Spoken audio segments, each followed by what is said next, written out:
Looking at this map of Europe in early 1918, the German Empire held an astonishing grip on the continent.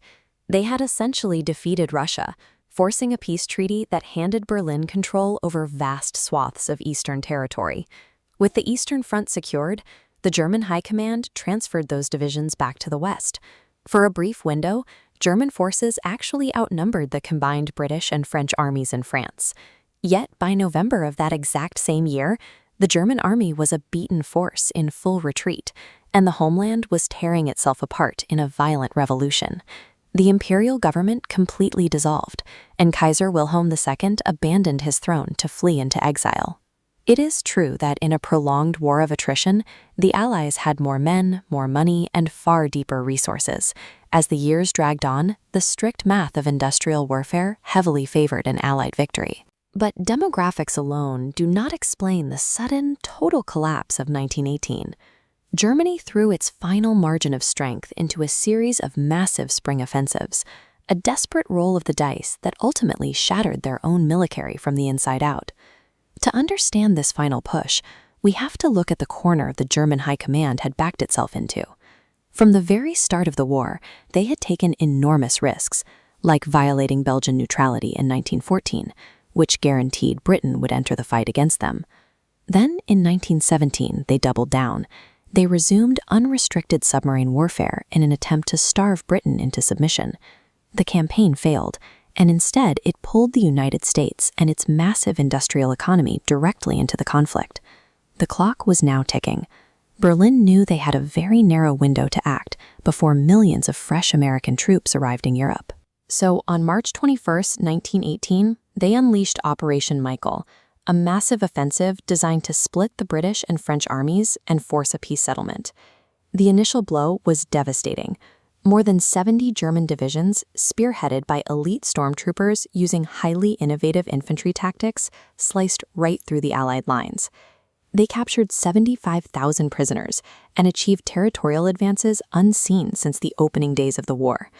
But there was a glaring void at the center of this success. Whenever an attack lost momentum, German commanders simply shifted their priorities.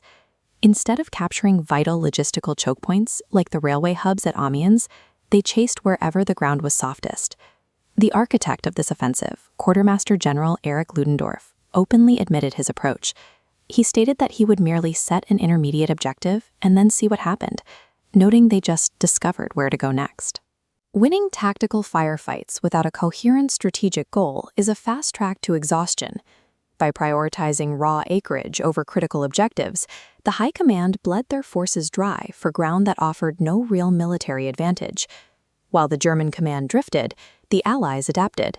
Faced with a frontline crisis, the British and French pooled their reserves and, for the first time, agreed to serve under a single supreme commander, French General Ferdinand Foch. The Allies also leveraged their greatest asset, modern industry.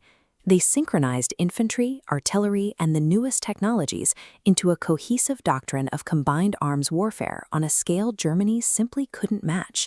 The raw hardware difference was staggering. By 1918, the Allies fielded around 800 tanks against Germany's 20.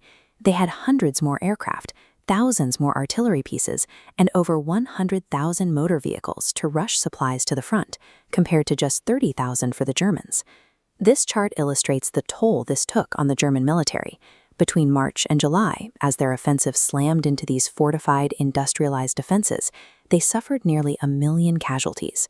Crucially, the dead and wounded were disproportionately drawn from their most highly trained veteran units. Germany needed 200,000 replacements a month, but was only scrounging up a fraction of that. Meanwhile, the Allied line on this same chart surges upward, fueled by the arrival of nearly 2 million American soldiers by the end of the year. Germany brought world-class infantry tactics to the spring offensives, but tactics cannot beat logistics. They were crushed by a unified coalition fighting a fully modern, industrialized war. The sheer volume of casualties ripped the heart out of the German army. With some units suffering a staggering 140% loss rate over just 8 months, the core bonds of group loyalty and unit cohesion completely evaporated. Up to 180,000 men deserted on their way to the front. Discipline broke down entirely as advancing troops stopped to plunder Allied depots, and starving soldiers even began attacking their own supply trains for food. In the final 3 months alone, nearly 400,000 German troops simply surrendered. Back in Germany, the desperation boiled over. Civilians suffering from extreme malnutrition went on massive strikes, and Navy sailors mutinied rather than sail into a suicidal final battle. They recognized they were bleeding for a detached military dictatorship and a failing monarchy. As the crisis spiraled, the very generals who had demanded total control of the state abruptly lost their nerve. Ludendorff and Hindenburg informed the government that the war was irretrievably lost, demanding an immediate armistice. This abrupt admission destroyed whatever morale remained on the home front. The public fury turned squarely on the military and the Kaiser. By early November, a full-fledged revolution erupted in the streets of Berlin, tearing down the imperial government and forcing the end of the conflict.